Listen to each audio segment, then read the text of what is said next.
के आसपास। लेकिन असल में आंकड़ा आया है 6.7% का। ये पिछले 25 महीनों का सबसे ऊंचा स्तर है। मतलब उम्मीद से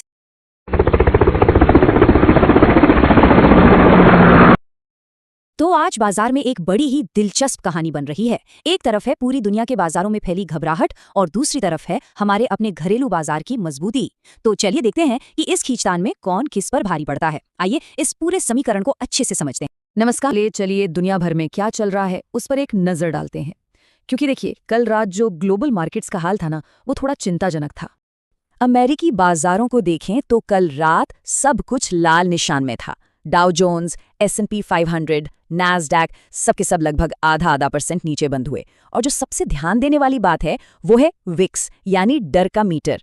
वो 5% उछल गया। इसका मतलब साफ है कि ट्रेडर्स के बीच घबराहट बढ़ रही है। अब सवाल उठा है कि ये गिरावट आई क्यों। तो इसकी जड़ है बैंक ऑफ जापान में।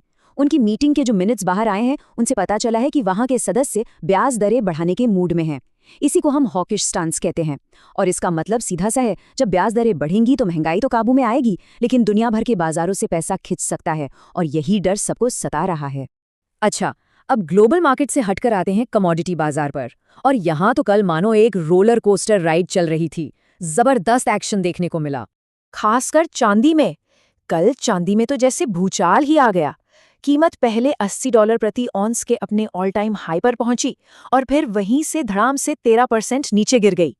एक ही दिन में इतना बड़ा मूव वाकई बहुत कम देखने को मिलता है। तो सवाल यह है कि चांदी आखिर इतनी बुरी तरह गिरी क्यों। इसके पीछे एक नहीं बल्कि 4 बड़े कारण थे। पहला, जबरदस्त रैली के बाद लोगों ने प्रॉफिट बुकिंग की। दूसरा, रूस और यूक्रेन के बीच शांति की खबरों से सेफ हेवन डिमांड कम हो गई। तीसरा, छुट्टियों का माहौल है तो वॉल्यूम कम था, इसलिए छोटे मोटे सौदों ने भी बड़ा इम्पैक्ट डाल दिया। और चौथा और सबसे बड़ा कारण, CME ग्रुप ने मार्जिन को $2000 से बढ़ाकर सीधे $25,000 कर दिया। इससे सट्टेबाजी बहुत महंगी हो गई। तो एक तरफ जहां चांदी पिट रही थी, वहीं दूसरी तरफ कच्चा तेल यानी क्रूड ऑयल भाग रहा था। इसकी वजह फिर से जियोपॉलिटिक्स ही थी। रूस यूक्रेन शांति समझौते की बात चल ही रही थी कि रूस ने पुतिन के आवास पर हमले का आरोप लगा दिया। बस इसी टेंशन के चलते ब्रेंट क्रूड 2% से ज्यादा उछलकर करीब करीब $62 प्रति बैरल पर पहुंच गया। तो ये तो हुई दुनिया भर की कहानी जहां मायूसी का माहौल है। लेकिन अब आते हैं अपने देश पर। और यहाँ तस्वीर बिल्कुल उल्टी है। यहाँ से जो आंकड़े आए हैं वो वाकई शानदार हैं। सबसे पहले बात करते हैं IIP यानी इंडस्ट्रियल प्रोडक्शन के आंकड़ों की। एनालिस्ट मानकर चल रहे थे कि ग्रोथ होगी करीब 2.5% के आसपास। लेकिन असल में आंकड़ा आया है 6.7% का। ये पिछले 25 महीनों का सबसे ऊंचा स्तर है। मतलब उम्मीद से कहीं ज्यादा बेहतर प्रदर्शन। और सबसे अच्छी बात यह है कि ये ग्रोथ किसी एक सेक्टर के भरोसे नहीं है। ये चारों तरफ फैली हुई है। मैन्युफैक्चरिंग 8% ऊपर है। मोटर व्हीकल्स में 12% की जबरदस्त ग्रोथ है। कैपिटल गुड्स और कंज्यूमर ड्यूरेबल्स भी 10% से ज्यादा भागे हैं।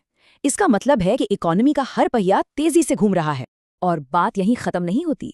हमारी इकोनॉमी का एक और मजबूत पिलर है हमारा बैंकिंग सेक्टर। RBI की ताज़ा रिपोर्ट बता रही है कि बैंकों के जो बैड लोन्स हैं यानी GNPA वो घटकर सिर्फ 2.1% पर आ गए हैं। ये पिछले 10 साल का सबसे निचला स्तर है। और ये बात हम सब जानते हैं कि एक मजबूत बैंकिंग सिस्टम ही मजबूत इकोनॉमी की नींव होता है। ठीक है, तो ये तो हो गई बड़ी तस्वीर मैक्रो इकोनॉमी की बात। अब जरा और अंदर चलते हैं और देखते हैं कि कौन से खास स्टॉक्स और सेक्टर्स हैं जो आज एक्शन में रह सकते हैं। सबसे पहले बात करते हैं मार्केट के हैवीवेट रिलायंस इंडस्ट्रीज की। कल यहाँ पूरा ड्रामा हुआ। दिन में खबर आई कि गैस विवाद में सरकार कंपनी से कोई $30 बिलियन मांग रही है। इस खबर से स्टॉक में बिकवाली आ गई। लेकिन मार्केट बंद होने के बाद रिलायंस ने साफ साफ कह दिया कि यह खबर बिल्कुल झूठी है, ऐसा कोई दावा है ही नहीं। तो अब देखने वाली बात यह है कि कल की जो गिरावट थी वो आज रिकवर होती है या नहीं। एक शॉर्ट कवरिंग रैली की पूरी संभावना है। अगला सेक्टर जो आज रडार पर रहेगा वो है डिफेंस। क्यों? क्योंकि डिफेंस एक्विजिशन काउंसिल ने 79,000 करोड़, जी हां, 79,000 करोड़ रुपए के नए खरीद प्रस्तावों को हरी झंडी दे दी है। ये हमारी घरेलू डिफेंस कंपनियों के लिए एक बहुत बड़ी और पॉजिटिव खबर है। कुछ और स्टॉक्स भी हैं जिन पर आज नजर रखनी चाहिए। ल्यूपिन फार्मा, इन्होंने वेट मैनेजमेंट की दवा के लिए एक चीनी फर्म के साथ डील की है। और दूसरा है भारत इलेक्ट्रॉनिक्स, जिन्हें 570 करोड़ रुपए के नए ऑर्डर हाथ लगे हैं। तो चलिए अब इन सभी पॉजिटिव और नेगेटिव पॉइंट्स को एक साथ रखते हैं और समझते हैं कि आज बाजार के लिए फाइनल सेटअप कैसा दिख रहा है। तो जैसा कि हम सब देख सकते हैं, ये बिल्कुल एक रस्साकशी का खेल है। एक तरफ रस्सी खींच रहे हैं हमारे पॉजिटिव फैक्टर्स जैसे ब्लॉकबस्टर आईपी डेटा, रिलायंस की सफाई, डिफेंस सेक्टर की खबरें, और दूसरी तरफ से जोर लगा रहे हैं नेगेटिव फैक्टर्स जैसे कमजोर ग्लोबल संकेत, बैंक ऑफ जापान का डर, और हाँ, आज मंथली एक्सपायरी भी है तो उसकी वॉलेटिलिटी भी रहेगी। अब अगर लेवल्स की बात करें तो ट्रेडर्स के लिए निफ्टी में नीचे की तरफ 25,830 से 25,730 का जो जोन है वो एक बहुत मजबूत सपोर्ट की तरह काम कर सकता है। इन लेवल्स पर ध्यान रखना जरूरी होगा। आगे बढ़ने से पहले एक जरूरी डिस्क्लेमर, यहाँ जो भी बातें हो रही हैं वो सिर्फ जानकारी और एजुकेशनल पर्पस के लिए हैं। हम सेबी रजिस्टर्ड एडवाइजर नहीं है, तो कोई भी इन्वेस्टमेंट का फैसला लेने से पहले अपने फाइनेंशियल एडवाइजर से सलाह जरूर लें। और हाँ, अगर आपको बाजार के दौरान फटाफट अपडेट्स चाहिए तो हमारे चैनल पेज पर जाइए, वहाँ आपको हमारे फ्री व्हाट्सएप ग्रुप से जुड़ने का लिंक मिल जाएगा। अगर आज के इस विश्लेषण से मार्केट को समझने में थोड़ी भी मदद मिली हो तो इस प्रस्तुति को एक लाइक जरूर दीजिएगा, और रोजाना ऐसे ही मार्केट इनसाइट्स के लिए चैनल को सब्सक्राइब करना मत भूलिएगा। तो जाते जाते बस एक सवाल छोड़कर जा रहा हूँ, हमारे देश के फंडामेंटल्स इतने मजबूत हैं तो क्या भारतीय बाजार दुनिया की इस कमजोरी से खुद को बचा पाएगा जिससे हम डीकपलिंग कहते हैं, या फिर ग्लोबल प्रेशर इतना ज्यादा है कि करेक्शन तो आएगा ही? इस पर सोचिएगा जरूर। चलिए, आपका दिन मंगल